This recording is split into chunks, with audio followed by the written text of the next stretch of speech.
Welcome back to Hobby Jogger Elite, and welcome to the Wednesday workout. It is still pretty dark out here, early Wednesday morning. Despite getting out early, it is still a bit warm, some potential showers in the forecast, so we'll see how this goes. But we are at the point where we are either able to or just about able to count the remaining quality sessions, so midweek workouts and weekend long runs, on one single hand to the day of recording.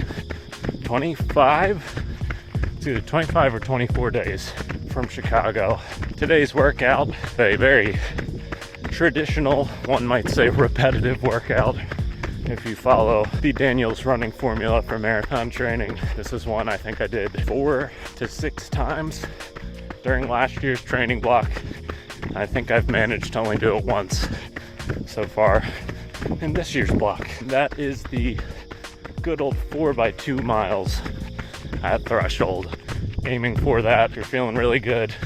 10K or 15K race pace if you're feeling a little more fatigued, which may very well be me today, coming off a slew of 80 plus mile weeks, half marathon pace or effort. We're gonna try to start on the easier, slower end of things, maybe work into something a bit quicker, but still trying to stay firmly in that range of what I could do in a solo effort, at race effort for 45 minutes to an hour. Got 400 meter or quarter mile recoveries in between.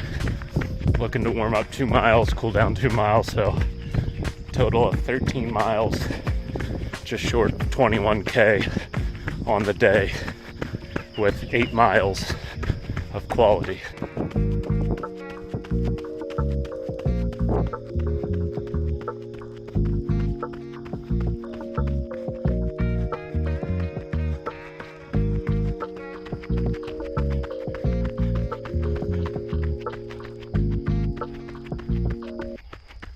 All right, first 2 reps are done.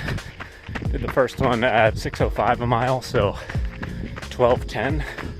I believe, for the whole 2 mile rep, and then second one was 6:04 a mile, so 12:08 I think. So consistent so far. I definitely took the first mile of the first rep as a bit more of a warm-up, because I think I ran that at like 6:12, and then I averaged 6:05 for the whole rep, which means mile 2 of rep 1 was like 5:58. So trying not to have 14-second discrepancy from mile 1 to mile 2 on these reps. Yeah, we're halfway through it, so 2 more. Hope to keep it in that, again, 6:05 to like 6:10 range. If I'm feeling good, if it starts to wear on me, it's getting much more humid, I'll maybe take the foot off the gas a little bit, but we're doing all the reps either way, so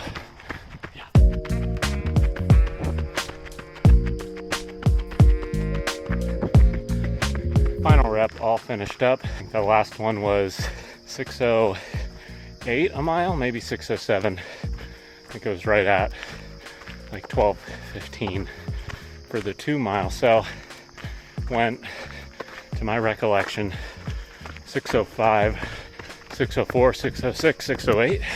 I mean, obviously the first 2 a couple seconds faster than the second 2, but overall did what I was trying to do, which was ease into a rhythm on the first half of each rep and then just either stick to that or push a little bit on the second one to what really felt like threshold, and probably dug a little deep on parts of those second miles on the back half of 1 or 2 of those reps, but felt like I could have gone another mile for each rep too, so sort of a good indicator effort wise. But we are at a little shy of 11 miles, going to cool down to that 13 mile mark. That is a solid last pretty big Wednesday workout, maybe one more significant Wednesday workout. That was a good one.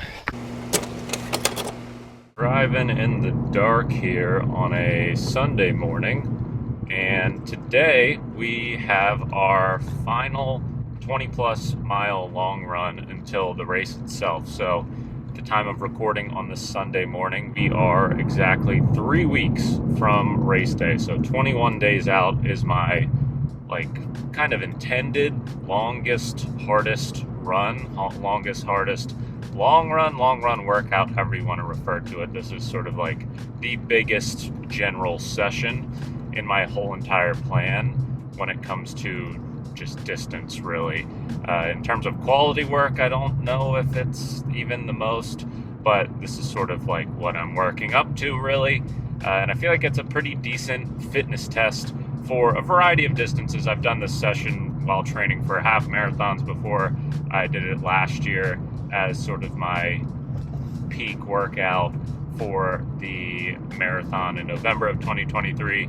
And it's kind of marathon specific, not really. You can kind of play with it and adjust it to make it more or less marathon specific, but essentially you are just doing intervals of Ks and then descending down in terms of distance. So it starts at 6K on, a K off, then 5K on, a K off, 4K on, a K off, and you pretty much go down until you are at a K's worth of work. So in total, it is exactly 21K's worth of quality. So like a half marathon's worth of quality, and there are just kilometer floats between each section as it goes down. And I think I'll be running like 22, maybe 23 miles total for the long run. It's a fun session. It's one that, you don't have super long recoveries, but they're long enough where, you're not necessarily switching your brain off, but you can take your foot off the gas a little bit, keeping yourself honest with those float recoveries, but not working too incredibly hard. Nice little long run workout to close out the probably highest mileage week of this block. On the third mile of the warm-up, it is yet another very soupy morning here in September. Very humid. I expect to be weighed down in my own sweat by the end of this one, but feeling okay so far. The sun has not quite risen, so we are cooking. Plan is to warm up about 4 miles, so that will end here in about a mile. And we will get started with the first working section, which is 6K at marathon effort.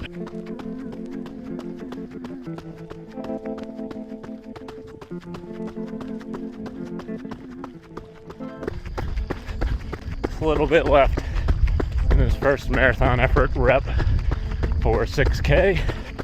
Definitely feel the fatigue, but still found a good rhythm here, averaging 6:30 pace per mile for the rep, so not too bad.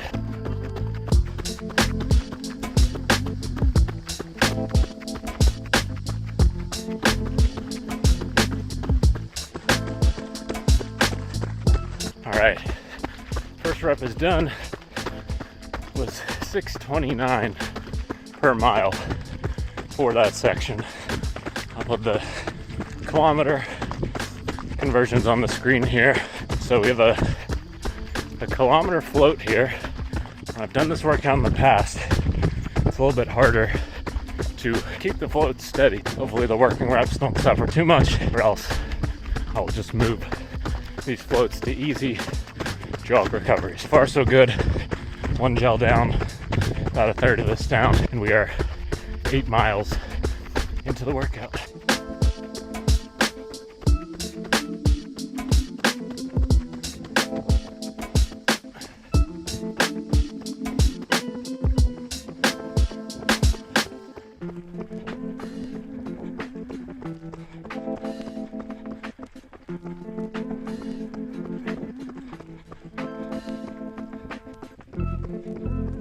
$15 miles into this thing. 6K, 5K, and 4K reps are all done. Just have 3K, 2K, and 1K, which is good because I'm starting to feel the fatigue, feel the effort. The humidity is not fun to run in, so this is good that we only have reps that are essentially less than 2 miles at this point, because feeling a little tired. the gels are never as desirable in the heat and humidity. So running feels harder, fueling is more nauseating. It's tough, but it's good practice on tired legs. My floats are definitely starting to suffer a little bit, still keeping it easy. I think that's where we'll settle it. Get into these last 3 reps, see how they go. Workout over. I think I was right at like 340 for that K, just barely. Sub 6 minute mile pace.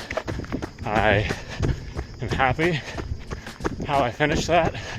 Still accomplished the ultimate overarching goal, which was to just get a little bit faster each rep. But you know, sometimes you can't help but compare your current efforts to past ones, and in past attempts of this workout, I've just been able to knock quite a bit off the average pace per rep as the workout went on, and this time it was just a few seconds. So still progressed the way I wanted to, not as much as I wanted to, but I also recognize how hard it is to, at least for me, work hard. And you know, when you expect fall weather, you walk outside and it's between 65 and 75 degrees, even still in the morning each day, 100% humidity. You just can't do things quite as easily as you can when it's cold. So being unfair to myself, ultimately I'm happy with it. That is another week of marathon training in the books, and that is the biggest volume week, at least that I've hit during this marathon training block. Ended up at about 84 miles, which feels good to have gotten through like the heaviest section and most intense section of this training block, like, you know, knock on wood, healthy. I didn't have any illnesses. Again, I hope to continue that trend up to race day. And it was just really refreshing to be getting in the kind of volume that I was getting in, you know, between 70 and 85 miles a week for a solid, I think it was like 10, 11 weeks straight, without at any point feeling like I was like crossing any point of no return or really risking anything. While it did feel like at times I wasn't quite training to the level that I was during certain workouts last year, the actual reality after like reviewing last year's training block, as I've done over the past couple days, is that I've been hitting workouts just as well, if not better, than I was last year, which again, it's this level of like a disconnect. Oftentimes, at least speaking from my own perspective, you know, expectations will continue to increase, and it will sort of shroud the, even if it's marginal progress that has been made in that amount of time. So especially thinking about this past workout on Sunday, where at the end of the workout, I said I was kind of disappointed in the way that worked out. You know, I took a look at that workout, the way I executed it last year, and overall, the working sections were at different points slower than they were this year, working at pretty much the same effort, but it was like 15 to 20 degrees cooler on the mornings that I was working out and doing the workouts that I'm doing right now last year, as opposed to now. Like, it was already in like the 40-degree Fahrenheit range, and it is still like 60, 65 to 70 degrees on any given morning. I'm sure that trend will continue, keeping fingers crossed for cooler conditions towards, you know, beginning and middle of October with Chicago coming up. But in all reality, I'm really proud of the work I put in during this training block, and by no means is it over quite yet. We still have a few decent workouts to do as we are approaching about 2 weeks, 2.5 weeks away from the race itself. So that is everything for this week. We will catch up soon.